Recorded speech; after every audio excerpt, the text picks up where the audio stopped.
Teise koha karikad võitsid täna Frederik Roostvelt, Aleksandr Eost, Eesti.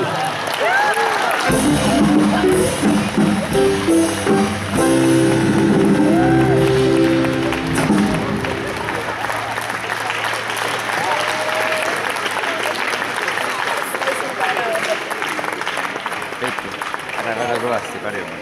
Peab või? Ära karju väga kõvasti. Karjum küll pane näpp peale mida.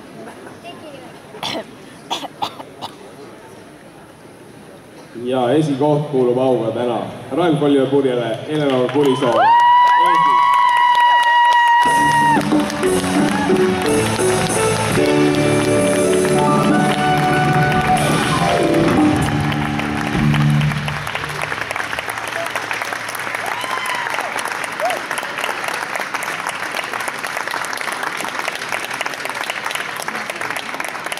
Nii, ja siin on meie tuleviku lootused siis kõik, ükskõik kummalt poolt nüüd vaadata, kõik on medaliomanikud, kes karikaomanikud ning palun sätime nad natuke kokku poole, saame ühe vahva pildi, vahva mälestuse siit kauni tantsuvõistlustelt ja loodame, et aastate pärast